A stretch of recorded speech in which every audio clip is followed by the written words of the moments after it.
მიუხედავად იმისა, რომ ქარიშხალი მძვინვარებს, ჩვენ კარგად ვართ და სრულად მზად ვართ, წარმატებით გავიაროთ იგი. და ახლა დიდი თავდაჯერებით გვაქვს მტკიცე გრძელვადიანი გეგმა, სტრატეგიული გეგმა და სრული მზადყოფნა, რომ მალე გამოვჩნდეთ.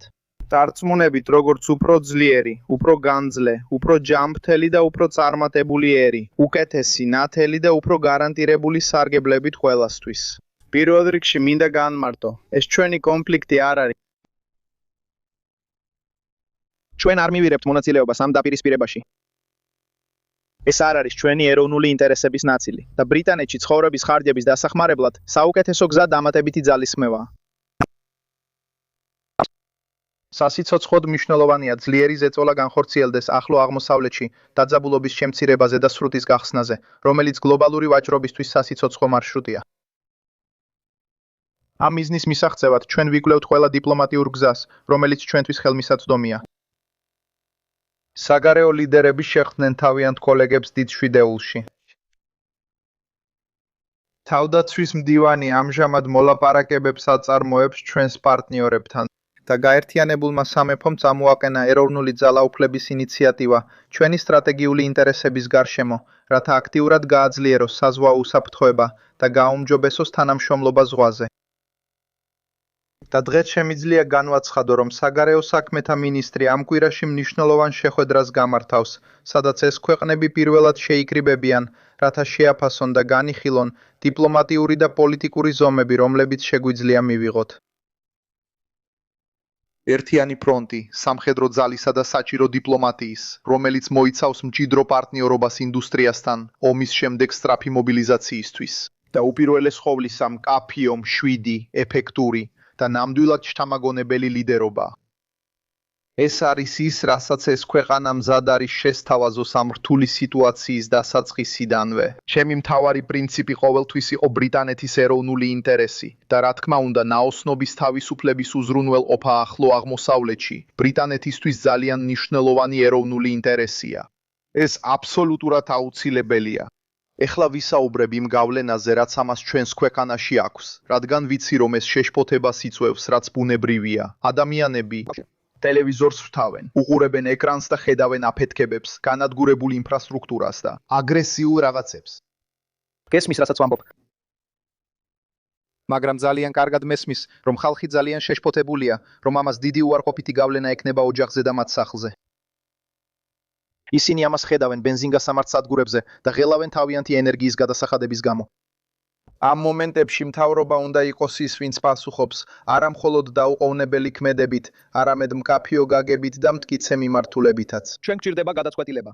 სინამდვილეში ჩვენ ვებრძოდით სირთულეებს, რომლებიც მარცხენამ და იმ 10 წლეულში ფასების ზრდამ მოგვიტანა და გვჯეროდა, რომ დიდი ბრიტანეთი ჩვენთვის უფრო წარმატებული და კეთილდღეობით სავსე მომავლის მქონე იქნებოდა. საბოლოოდ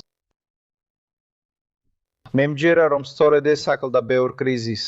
ჩვენ მზად ვართ, მზად ამის. არავითარ შემთხვევაში მზად ვარ ბრიტანეთის ხალხს ვთხოვო, კიდევ ერთი ეკონომიკური კრიზისი გადაიტანონ და გამოვიდნენ მეორე მხარეს. ვთქვა, რომ ყველაფერი ისევ ძველებურადა, ცხოვრება ისევ სრულიად ნორმალურია.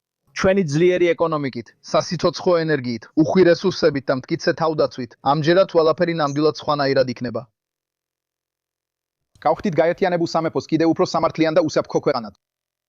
სიმართლე რომ ვთქვათ, ეს იმედი არის მთავარი გასაღები ჩვენი მთელი ერის გასაერთიანებლად. და ის თუ როგორ დავძლევთ ამ კრიზისს, სწორედ ეს განსაზღვრავს ჩვენს თაობას სამუდამოდ. როგორც რამდენიმე კვირის წინ აღვნიშნეთ, ჩვენ გვაქვს 5-პუნქტიანი გეგმა კრიზისის დასაძლევად. დღეს ჩვენ თითოეული ოჯახის ენერგიის გადასახადს კიდევ 100 ფუნტით ვამცირებთ.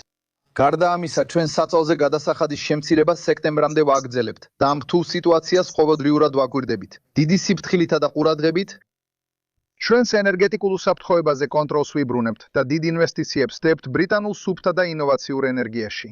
ეს არის ერთადერთი სწორი გზა, რომ დავასრულოთ ექსტრემალური მერქეობა თქვენს გადასახადებში, რომელიც გამოწვეულია პუტინისა და ირანის რეჟიმის მიერ.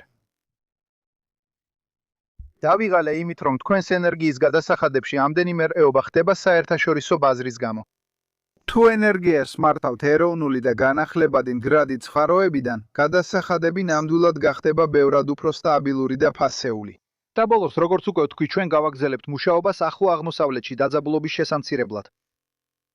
მაგრამ ნახეთ ერთი რამ, აქ კიდევ ერთი უკიდურესად მნიშვნელოვანი არგუმენტია, რადგან ეს ყველაფერი გრძელვადიანი ფართო გეგმის ნაწილია, რომელიც ჩვენი ქვეყნის უფრო უსაფრთხოსა და შოკების მიმართ უფრო მდგრადს გახდის.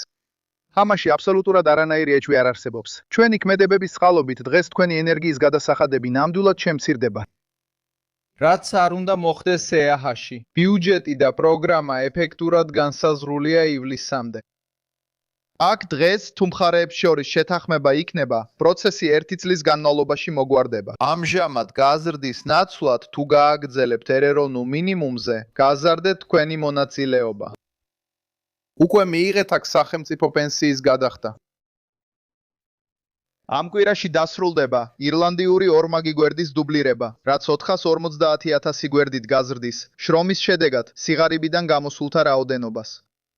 მუშაკთა პიონერული დაცვის მექანიზმები მალე შევა კანონში ამ კვირაში, რაც მნიშვნელოვნად შეუწყობს ხელს ეკონომიკურ უსაფრთხოებას.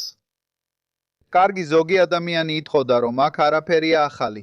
ეს უკვე ადრე იყო დაგეგმილი. რა თქმა უნდა, ვამბობ კი.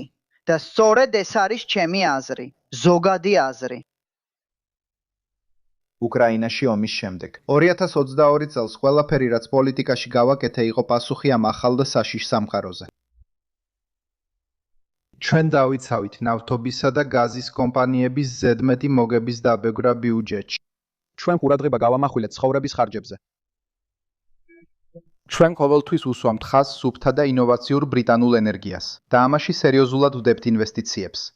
ჩვენ სრულად გვესმის, რომ სინამდვილეში უსაფრთხო, გამძლე და წარმატებული ერის უზრუნველყოფა ჩვენი მთავარი გამოწვევა და ბრიტანელი ხალხის წინაშე ყველაზე ფუნდამენტური ვალდებულებაა. არა, ეს სულაც არ იქნება ადვილი, სინამდვილეში ეს ძალიან რთული ამოცანა იქნება.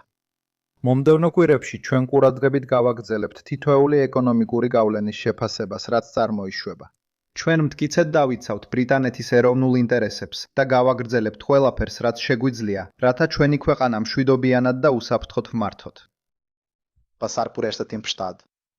თუმცა სულ უფრო ნათელი ხდება, რომ როდესაც მსოფლიო ჯიუტად აგრძელებს ამ სახიფათო გზას, ჩვენი სასიცოცხლო ეროვნული ინტერესები კიდევ უფრო მჭიდრო პარტნიორობას მოითხოვს ჩვენს მოკავშირეებთან ევროპაში და ევროკავშირში.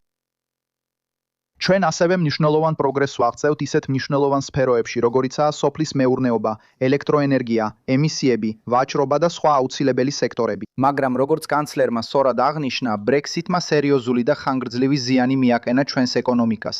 და უსაფრთხოების გაძლიერებისა და ცხოვრების ღიზღირებულების შემცირების კრიტიკული შესაძლებლობები იმდენად მნიშვნელოვანია, რომ მათი იგნორირება შეუძლებელია.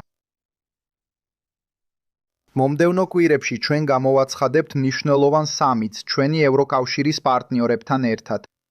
ამ მნიშვნელოვან სამიტზე გაერთიანებული სამეფო მტკიცედ დაადასტურებს ყველა იმ ვალდებულებას, რომელიც გასული წლის სამიტზე იქნა აღებული.